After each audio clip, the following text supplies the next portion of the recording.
கழகத்தின் நிரந்தர பொதுச் செயலாளர், வருங்கால முதலமைச்சர், நாடாள பிறந்திட்ட நலத்திட்ட நாயகர், இந்த மண்ணை ஆள பிறந்த மகராசன் புரட்சி தலைவர் ஐயா எடப்பாடி அவர்களை வணங்கி, இருவரும் தெய்வங்களான புரட்சி தலைவர் எம்ஜிஆர், தமிழகுலசாமி அம்மா அவர்களின் அருளாசியோடு இந்த தாய் தமிழ்நாட்டு மக்களுக்கு சமர்ப்பிக்கின்றேன்.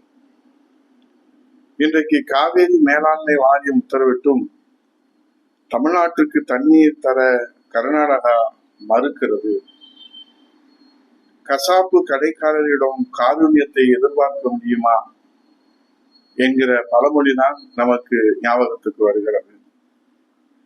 கசாப்பு கடைக்காரரிடம் காருண்யத்தை எதிர்பார்க்க முடியுமா என்கின்ற பழமொழிதான் நமக்கு நினைவுக்கு வருகிறது.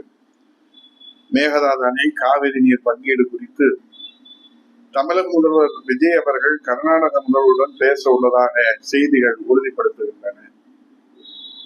அனுபவம் வாய்ந்த முன்னாள் முதலமைச்சர் புரட்சி தலைவர் ஐயா எடப்பாடி அவர்கள் உள்ளிட்ட பல்வேறு தலைவர்கள் இதிலே ஆலோசனைகள், அறிவுரைகள் கூறினாலும் நான் மூத்தவர்களின் கூறுகிற அறவழியில் செல்ல மாட்டேன் என்று இன்றைக்கு கர்நாடகா செல்வதற்கு தயாராகி கொண்டிருக்கிறார் முதல்வர் விஜய் என்கிற செய்திதான் இன்றைக்கு நமக்கு அதிர்ச்சியை ஏற்படுத்தி இருக்கிறது.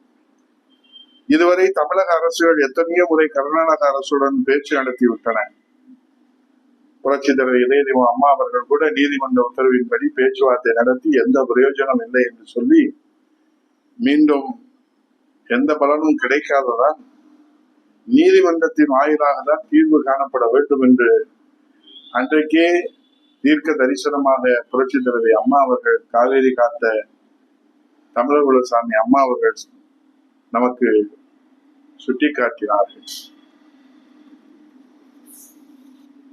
அந்த உச்ச நீதிமன்றத்தின் உத்தரவுப்படி ஒவ்வொரு மாதமும் காவிரி நீர் மேலாண்மை ஆணையம் கூட்டம் டெல்லியிலே கூடி தண்ணீரை பங்கிட்டு உறுதி செய்கிறது.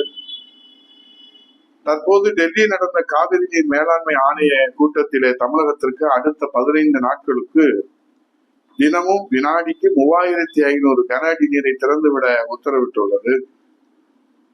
ஆனால் தமிழகத்திற்கு தண்ணீர் தருவதற்கு கர்நாடகம் தொடர்ந்து மறுப்பு தெரிவித்து வருவதுதான் நமக்கு அதிர்ச்சியை ஏற்படுத்தி இருக்கிறது.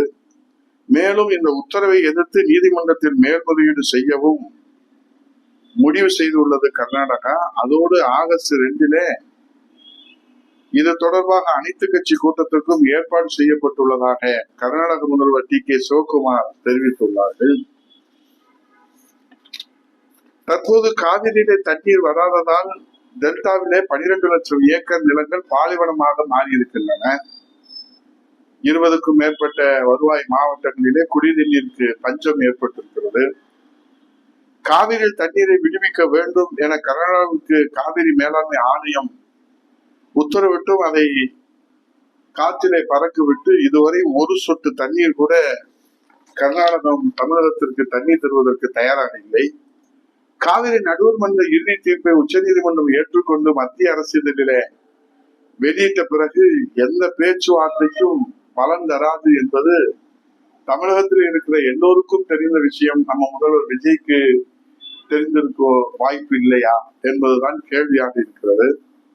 முதல்வர் விஜய் கர்நாடகாவுக்கு வரும்போது காவிரி நீர்பிடிப்பு பகுதிகளை பார்வையிட தனி ஹெலிகாப்டர் ஏற்பாடு செய்துள்ளோம் என அந்த மாநில முதல்வர் டி.கே. சிவகுமார் தெரிவித்துள்ளார்.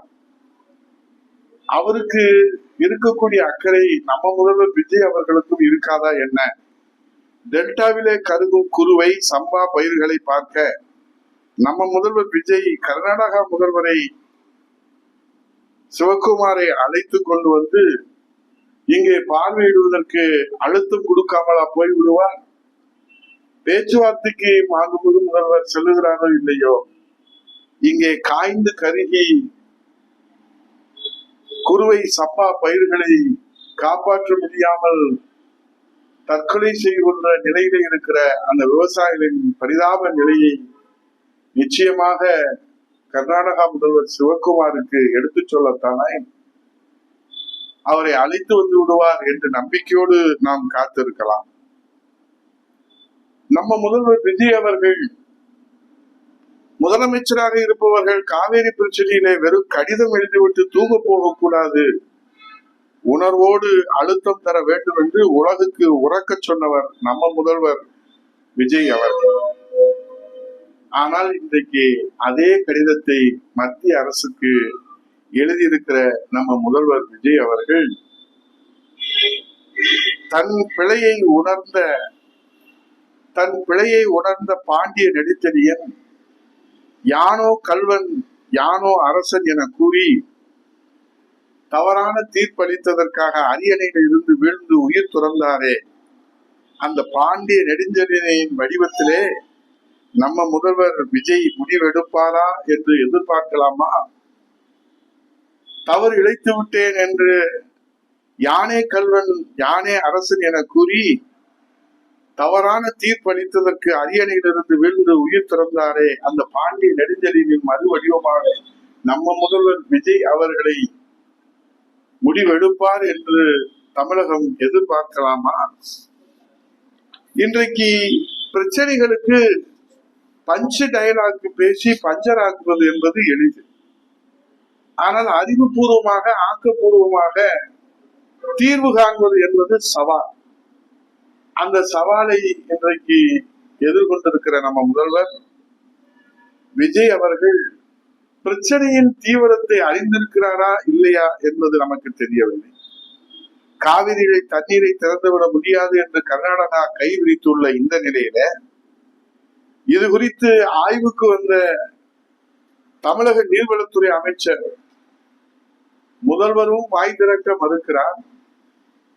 அங்கே தனி ஹெலிகாப்டரும் விமான தளங்களும் தனியாக இருக்கிறது. ஆனால் இங்கே விஜய் செல்கிறாரா இல்லையா என்பது மர்மமாக இருக்கிறது. சரி, இது குறித்து ஆய்வுக்கு வந்த தமிழக நீர்வளத்துறை அமைச்சர் மாண்புமிகு புஷி ஆனந்த் அவர்களிடத்திலே நிருபர்கள் கேள்வி எழுப்புகிறார்கள். கர்நாடகாவுக்கு நம்ம முதல்வர் விஜய் செல்கிறாரா இல்லையா?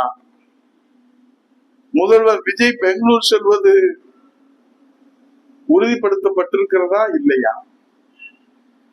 ஒரு அமைச்சர், வேளாண்மைத்துறை அமைச்சர் செல்கிறார் என்கிறார். மின்சாரத்துறை அமைச்சர், பள்ளிக்கல்வித்துறை அமைச்சர் அது உறுதிப்படுத்தப்படாத தகவல், முதல்வர் அலுவலகத்திலிருந்து செய்தி வரும் என்று சொல்லுகிறார். இது சம்பந்தப்பட்ட மூத்த அமைச்சர் மாண்புமிகு புஷி ஆனந்த் அவரிடத்திலே கேட்டால் அவர் சிரித்துக் கொண்டே செல்கிறார். இது தமிழகத்தினுடைய உயிர்நாடி பிரச்சனை. அனுபவம் இல்லாதவர்கள் எல்லாம் அரியணையிலே அமர்ந்து விட்டால் ஒரு உயிர்நாடி பிரச்சனையை எப்படி எதிர்கொள்வது என்பது கூட அடிப்படையான அறிவு கூட இல்லாத அமைச்சர்களை நாம் பெற்றிருக்கிறோம் என்று சொன்னால் என்ன தவம் செய்தது இந்த தமிழகம்? தமிழகத்தினுடைய ஜீவாதார உயிர்நாடி பிரச்சனைக்கு ஆபத்து வந்திருக்கிறது என்று சொன்னால் அந்த சம்பந்தப்பட்ட அமைச்சர் அது குறித்து வாய் திறக்க வாய்ப்பூட்டு சட்டம் போட்டதாக பயந்து பாய்ந்து ஓடுகிறார் என்று சொன்னால் தமிழகத்திற்கு இது தலைகுனிவு இல்லையா? ஒரு முதல்வர் கர்நாடகாவுக்கு செல்கிறாரா இல்லையா? அங்கே இருக்கிற முதல்வர் டி.கே. சிவகுமார் இந்த செய்தியை உறுதிப்படுத்துகிறார். ஆகவே தமிழகத்தின் உயிர்நாடி பிரச்சனைக்கு வாய் திறக்க மாட்டேன் என்று ஒரு அமைச்சர், சம்பந்தப்பட்ட அமைச்சர் வாய்ப்பூட்டு சட்டம் போட்டதை போல பாய்ந்து ஓடுகிற காட்சி நம்மை அதிர்ச்சிக்கு உள்ளாக்கி இருக்கிறது. இதை நாம் எங்கே போய் சொல்வது? பொறுத்திருந்து பார்ப்போம். கடிதம் எழுதிவிட்டு தூங்க போய் விடுவாரா?